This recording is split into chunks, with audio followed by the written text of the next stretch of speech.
దేవుని నామానికి స్తోత్రములు. ఈ ఉదయకాల సమయములు మీ అందరికీ కూడా నా హృదయపూర్వకమైనటువంటి వందనాలు తెలియజేస్తున్నానండి. ఈ ఉదయకాల సమయంలో మీ ఆలోచనలు ఎలా ఉన్నాయి? ఎటు తోచినటువంటి స్థితుల్లో మీరున్నారా? ఎటు వెళ్ళాలో తెలియనటువంటి పరిస్థితులను మీరు ఎదుర్కొంటూ ఉన్నారా?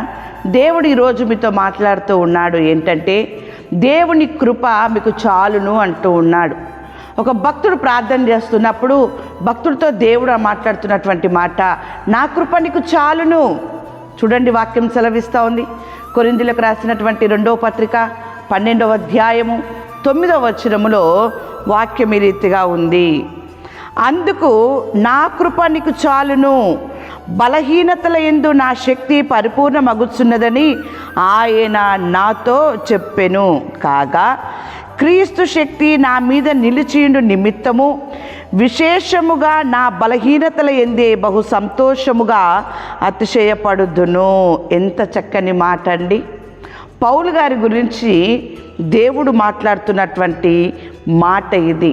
పౌలు గారు అంటూ ఉన్నారు ఇక్కడ, నేను అత్యధికముగా హెచ్చిపోకుండా నిమిత్తము నాకు శరీరములో ఒక ముళ్ళు, నేను అత్యధికముగా హెచ్చిపోకుండా నిమిత్తము నన్ను నలగగొట్టుటకు సాతాను యొక్క దూతగా ఉంచబడెను. అది నా యొద్ద నుండి తొలగిపోవాలనని దాని విషయమై ముమ్మారు ప్రభువుని వేడుకుంటుని. ఏమండి, నా యొద్ద నుండి అది తొలగిపోవాలని నేను ముమ్మారు దేవుని వేడుకుంటుని, కానీ దేవుడు ఆయనకు సమాధానం ఇస్తున్నాడు, నా కృప నీకు చాలయ్యా, అది ఉన్నా నీకేం హాని జరగదు, అది తీసివేసినా కూడా నీకు ఏ హాని కూడా ఉండదు, నా కృప నీకుంటే చాలు, ఏ హాని నీకు ఉండదు అని చెప్పేసి అని మాట్లాడుతున్నప్పుడు ఆయన మాట్లాడుతున్నటువంటి మాట చూడండి ఎంత చక్కగా ఉందో. నా బలహీనతల యందే బహు సంతోషముగా అతిశయపడుచుందును. ఎంత చక్కని మాట! తన యొక్క బలహీనతల యందే అతడు అతిశయపడుతూ ఉన్నాడు. బలహీనతల యందు అతిశయపడడానికి గల కారణం ఏంటిదంటే, ఆయన మొరపెట్టినప్పుడు దేవుడు అతనికి ఇచ్చినటువంటి ఉత్తరం ఏంటిదంటే, లేదా సమాధానం ఏంటిదంటే, నా కృప నీకు చాలును.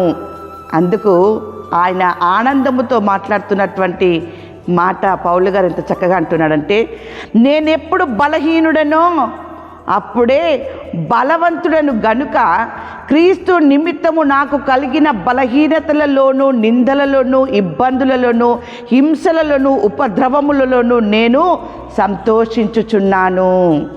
దేవుని బిడ్డలారా, దేవుడు అంటున్నాడు పౌలు గారితో, నా కృప నీకు చాలయ్యా అని చెప్పేసి అని అంటున్నప్పుడు ఆయన ఏమంటున్నాడంటే, నేనెప్పుడు బలహీనుడనో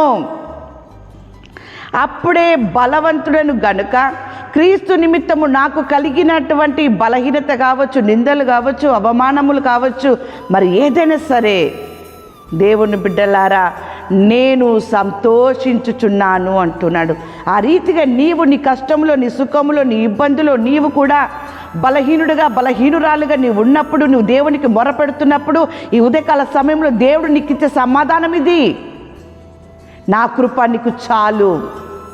దేవుని కృప నీకు ఉన్నట్లయితే, దేవుని వాక్యం చెలవిచ్చినట్టుగా నీ బలహీనతలో కావచ్చు, నీ అవమానంలో కావచ్చు, నీ నిందలలో కావచ్చు, నీ ఇబ్బందులలో కావచ్చు, నీ హింసలలో కావచ్చు, పౌలు గారు మాట్లాడినట్టుగా నా బలహీనతల యందే బహు సంతోషముగా అతిశయపడుచున్నాను అంటూ ఉన్నాడు.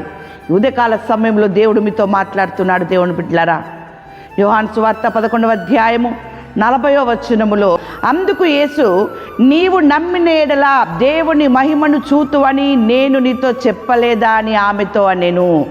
పౌలు గారితో దేవుడు మాట్లాడి ఉన్నాడు. అదే మాటని నీవు నమ్మినట్లయితే, పౌలు గారి ఎడల దేవుడు చూపినటువంటి కృప, పౌలు గారు సంతోషించినటువంటి విధానము, పౌలు గారు అతిశయించినటువంటి విధానము నీ జీవితంలో, నీ కుటుంబంలో కూడా కలుగుతుంది. నువ్వు నమ్మినట్లయితే దేవుని మహిమని చూతు అని చెప్పేసి అని యేసు ప్రభు ఆ స్త్రీతో చెప్పినట్టుగా ఈ ఉదయకాల సమయంలో మీతో చెప్పుచూ ఉన్నాడు. దేవుని బిడ్డలారా, వాక్యం సెలవిస్తూ ఉంది ఇక్కడ హెబ్రీయులకు రాసిన పత్రిక 10వ అధ్యాయము 35వ వచనములో, కాబట్టి మీ ధైర్యమును విడిచిపెట్టకుడి, దానికి ప్రతిఫలముగా గొప్ప బహుమానము కలుగును. ఎంత అద్భుతమైనటువంటి మాట! పౌలు గారికి ఉపద్రవం వచ్చింది, పౌలు గారికి భయంకరమైనటువంటి పరిస్థితులు వచ్చినాయి, మరణకరమైనటువంటి పరిస్థితులు కూడా వచ్చినప్పుడు దేవుడి పైన ఆధారపడి ఉన్నాడు, దేవుని ఆశ్రయించినాడు, ప్రార్థన చేసి ఉన్నాడు. ఆయన నిమిత్తమై ఆ యొక్క సంఘంలో ఉన్నటువంటి బిడ్డలందరూ కూడా ప్రార్థన చేసి ఉన్నారు. అప్పుడు వారు బ్రతికినారు. దేవుని బిడ్డలారా, సజీవ సంఖ్యలో ఉంచి ఉన్నాడు దేవుడు వారిని.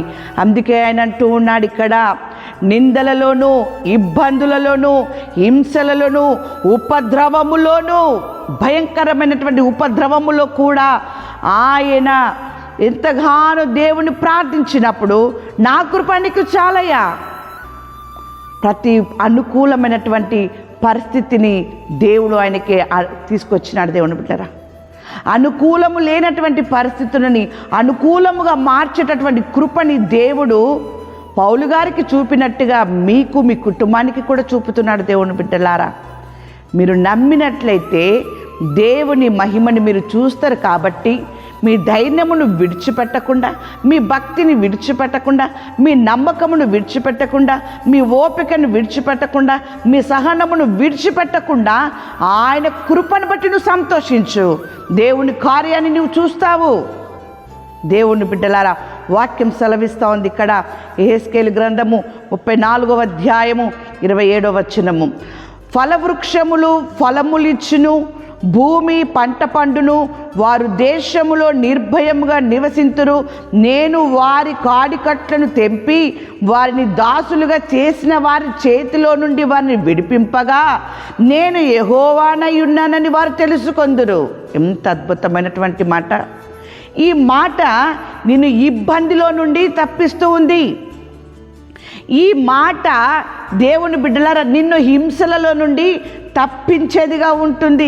ఆయన అంటున్నాడు, నేను యెహోవానై ఉన్నానని వారు తెలుసుకొందురు. ఎప్పుడు తెలుసుకుంటారంటే, దేవుని కృప నీ ఎడల ఉన్నప్పుడు ఆయన నిన్ను తప్పిస్తాడు, నిన్ను విడిపిస్తాడు.